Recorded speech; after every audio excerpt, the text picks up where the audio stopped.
आज वरळीमध्ये बैठका घेत आहे, नेमकं नियोजन केलेलं, चर्चा देखील लागलेली आहे. नाही, एकूण वरळीत जे 6 कॉर्पोरेशनचे वॉर्ड आहेत, या 6च्या 6 वॉर्डमध्ये जाऊन तिकडची वस्तुस्थिती आणि लोकांची जी एकूण निराशा झाली आहे की या वरळी विधानसभेत एक नव्हे तर 3 लोकप्रतिनिधी आमदार असूनही लोकांचे प्रश्न अजूनही सुटत नाही आहेत.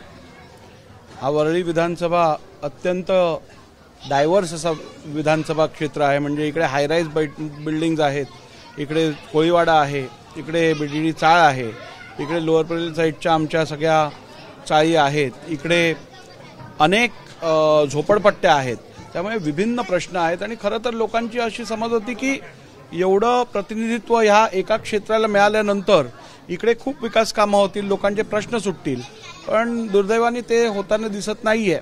त्यामुळे मी स्वयं इकडे येऊन मुंबईकरांनी जी मला साथ दिली आहे, मुंबईकरांनी जी मला जबाबदारी दिली आहे, मुंबईकरांच्या आशीर्वादातून जी मला काम करायची एक ताकद प्राप्त झाली आहे, ती वरळीकरांच्या फायद्यासाठी आणि वरळीकरांच्या विकासासाठी वापरण्याचा एक प्रयत्न हा आहे. 2 टर्म खासदार उभाटा गटाचे खासदार 2 टर्म आहेत, त्यांनी विकास केला ना असं म्हणायचं आहे तुम्हाला? खरं तर तुम्ही बघितलं तर इकडे उभाटा गटाचं सातत्याने प्रतिनिधित्व इकडे आहे. इकडचे खासदार आहेत, इकडचे आमदार असतील, विधान परिषद सदस्य एक नाही तर 2 स्थानिक विधान परिषद सदस्य आहेत आणि ज्या स्पेसमध्ये किंवा ज्या क्षमतेने इकडे विकास व्हायला पाहिजे होता, लोकांना ज्या अपेक्षा होत्या, एवढ्या झोपडपट्ट्या आहेत परंतु अजूनही त्याचा पुनर्विकास रखडलेला आहे. मूलभूत सुविधा नाही आहेत तिकडे. तिकडे पाण्याची अडचण आहे, तिकडे पिण्याच्या पाण्याचा त्रास आहे, तिकडे लादी गटरपासून अशा साध्या समस्या पण सोडवल्या गेल्या नाही आहेत. तर ह्या सगळ्या गोष्टींकडे निश्चितपणे लक्ष द्यायचं गरज आहे. आणि मी मुंबईचा एक लोकप्रतिनिधी असल्यामुळे जसं मी माझ्या विधानसभा क्षेत्रात काम करत आहे तसं काम या ठिकाणी पण व्हावं अशी लोकांची अपेक्षा आहे आणि म्हणूनच त्यांनी मला इकडे आज बोलवलेलं.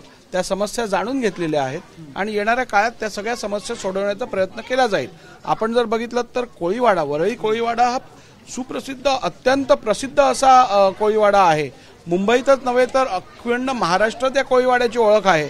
असं असतानाही मुंबईतील इतर कोळीवाड्यांचं सीमांकन वगैरे प्रक्रिया सुरू झाली, परंतु वरळी कोळीवाड्याची अजूनही झाली नाही आहे. हे अत्यंत खेदजनक अशी गोष्ट आहे आणि मी सांगितल्याप्रमाणे मी ह्या आठवड्यातच या संदर्भातली बैठक घेऊन हा विषय मार्गी लावणार आहे आणि वरळीकरांना, वरळी कोळीवाड्यातील आमच्या बांधवांना न्याय मिळवून देईल. जे 10 वर्षामध्ये स्थानिक खासदारांनी करून दाखवलं नाही ते तुम्ही आता अग्रेसिव्हली करताय. इकडे वरळीकरांची मागणी देखील आहे की राहुल नार्वेकर आम्हाला या मतदारसंघाचे उमेदवार पाहिजे. तुम्ही याकडे कसं पाहता? तुमच्या नावाची चर्चा या मतदारसंघामध्ये नाही, शेवटी बघा निवडणुका जवळ आहेत, याबद्दल कुठचा वाद नाही, परंतु निवडणुकी संदर्भातले सगळे निर्णय हे पक्षश्रेष्ठी घेईल आणि पार्टी घेईल.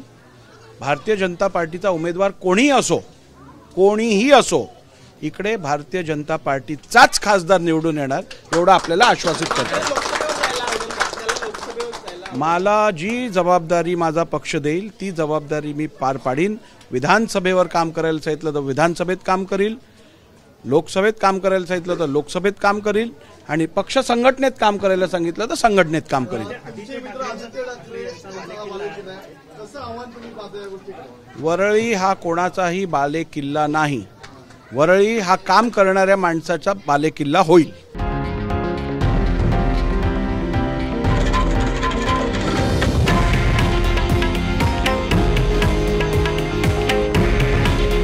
हे आहे देशातील नंबर 1 न्यूज नेटवर्क आणि आपण पाहत आहात TV9 मराठी.